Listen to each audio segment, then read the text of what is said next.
Hello అండి, అందరూ ఎలా ఉన్నారు? బాగున్నారా? మేము కూడా చాలా బాగున్నాం. నేనైతే నేతి సున్నుండలు చేశామండి. అంటే నేను చేయలేదు, మా అమ్మ వాళ్ళు చేశారు.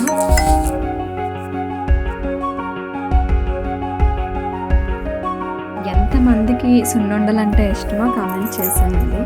ప్రతి ఒక్కరికి ఐటెం ఇష్టమే కదా. మేమైతే షుగర్ పౌడర్ వేసి చేసాము, కానీ బెల్లంతో చేస్తే చాలా మంచిది. పిల్లలకి కాళ్ళు నొప్పులు వస్తున్నప్పుడు ఎవరికైనా సరే ఇవి చాలా హెల్తీ ఫుడ్ అండి. మీరు కూడా ట్రై చేయండి. మేము ఎందుకంటే షుగర్ వేసాము, గెస్ట్లకి బెల్లంతో పెడితే బాగోదు కదా, అందుకే షుగర్తో చేసాము, కొంచెం మంచిగా కనిపించాలనేసి. మినపగుళ్ళు ఉంటాయి కదండి, అవి బాగా ఫ్రై చేయాలి. అవి ఫ్రై చేస్తే దానిలోనే ఉంటుందండి, లేకపోతే సున్నుండ బంకలాగా అడ్డుకుపోతుంది. అలా కాకుండా అది ఫ్రై అయ్యే దానిలోనే సున్నుండ టేస్ట్ ఉంటుంది. కొంచెం బాగా ఫ్రై చేసుకొని అది పౌడర్ చేసుకోవాలి. ఇంకా షుగర్ కూడా పౌడర్ చేసుకోవాలి.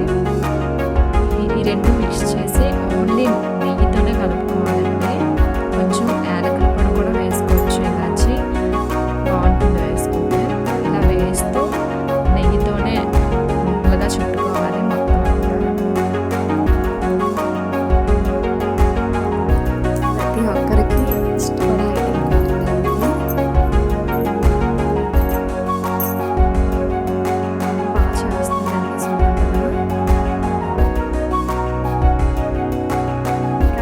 ఆయనకి నెయ్యి అంటే ఇష్టం కదండి అసలు, అందుకే సరిగ్గా తినలేదు. పిల్లలైతే తిన్నారు, పిల్లల కోసమే చేశాను.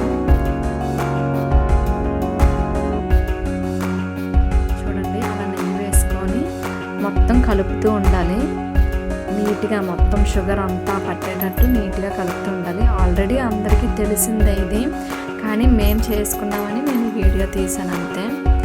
మీరు బెల్లంతో ట్రై చేయండి, మంచిది. షుగర్ పిల్లలకి అంత పడదు కదా, ఇప్పుడు సీజన్ కూడా బాగాలేదు, కోల్డ్ కాఫ్ వస్తున్నాయి, అందుకే బెల్లంతో ట్రై చేయండి, బాగుంటుంది. ఇంకా అంతేనండి, ఒక్కొక్కటి మంచిగా స్మూత్గా బాల్స్లా చుట్టుకొని పక్కన పెట్టేసుకుంటే ఎంతో టేస్టీ అయిన సున్నుండలు రెడీ అయిపోతాయండి. టేస్ట్ మాత్రం చాలా అంటే చాలా బాగున్నాయి. మనం చుట్టినప్పుడు కొంచెం నెయ్యి ఎక్కువలా అనిపిస్తుంది, కానీ నెక్స్ట్ డేకి అలాగా ఆరుతూ ఉంటాయి కదా, పెద్దగా నెయ్యి ఫ్లేవర్ తెలియడం లేదు. మాకైతే నచ్చేయండి.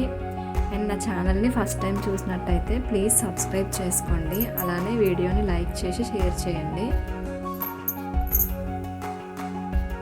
ఇంకా మీకు ఎలాంటి వీడియోస్ కావాలో చెప్పండి, పెట్టడానికి ట్రై చేస్తాను. ఈ మధ్య అసలు వీడియోస్ పెట్టడం లేదు కదా, అసలు కుదరటం లేదండి.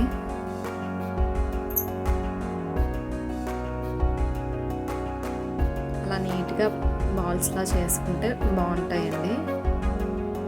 ఓకే అండి, బాయ్.